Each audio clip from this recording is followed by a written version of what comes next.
the end of that game last night, even though you may have made some, like you said, press shots or pressure shots, the defense didn't fold. You guys did not let it affect the No, defense. no, I was really proud of our defense for continuing to battle in that game. Again, that's a difficult team to defend. Trey he's just a gnat, man. He puts a lot of pressure on your defense. We got some good looks. I thought Frank's look was a really good look. They went under. Bobby got a clean look for three. Marcus Morris got a clean look from three. So, those shots either fall or they don't. The things that we're kicking ourselves about today is much more the threes that we gave up to Vince on poor soft switches and the rebounding, which is, something we got to really remedy right now because other than that, our defense is really playing out to be solid, looking at the numbers after 3 games, defending the paint, defensive field goal percentage, all of those things, those numbers are starting to show really well, but we got to take care of the glass. Are you going to show them film of the Pelicans?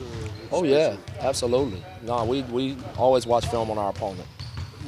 That's tomorrow? Or? Tomorrow. Okay. And so today is about us. Right.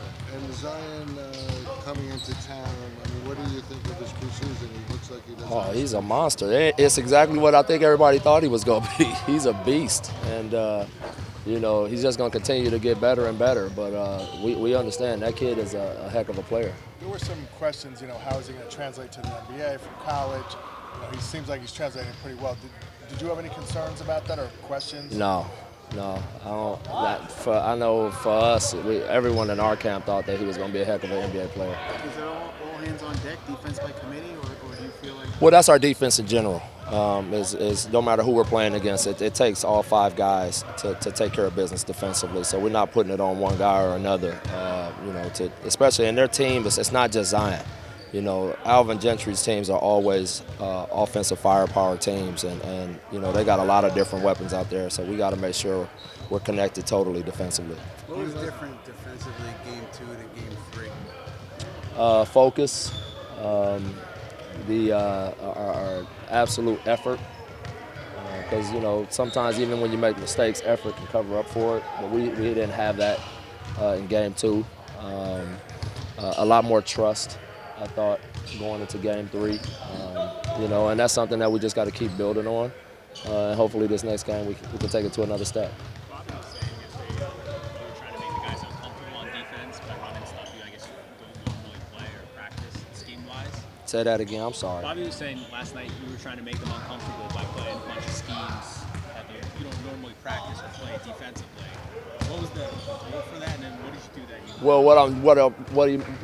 What he's saying is, I won't let them take the easy way out. I'm not doing the easy coverages right now where we just switch everything and do stuff. No, we're going to do the hard stuff first and really try to hammer home principles that forces our weak side to be in, forces guys to communicate, forces them to be tied on a string.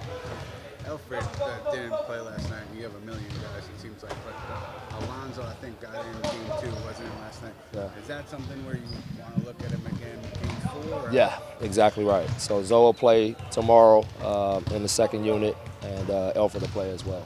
How was Dennis today? He came through yesterday without any problems or anything? Who was that? How was Dennis? Just rusty, but other than that, his body seems to be doing okay. He had a really good practice today. So does that Alfred mean would be back in the starting role? We haven't decided yet. Does that mean all 3 point guards, or are you going to set one out? I'm probably going to have hold Frank. Frank's played 3, Alfred's played, in 2. Dennis is now going to play in 2, so now I feel like I gave them all. And if we need Frank for some reason, then we can always throw him in there still. I'll keep him ready, but it'll give it. Now I feel like I gave all 3 guys ample opportunity to show what they can do.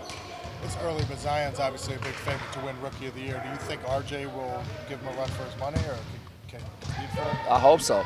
That means he's playing really well. I just know as long as he's playing good basketball for us and helping us win, that's the number 1 priority, and I know that's his number 1 priority. But RJ will be one of the top rookies for sure. What did you see from him last night? He just kept coming. He kept competing. He filled up the stat sheet. He didn't play his best game. He rushed some of his finishes around the rim. Defensively, he had a couple lapses on some back cuts, but overall, the kid is always engaged and he's always there to make a play. I think he had 12.6 assists and 7 rebounds. So, I like those numbers.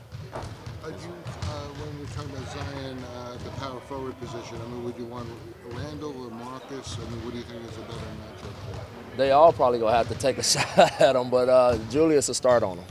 Yeah. With Dennis, obviously he had the rust last night.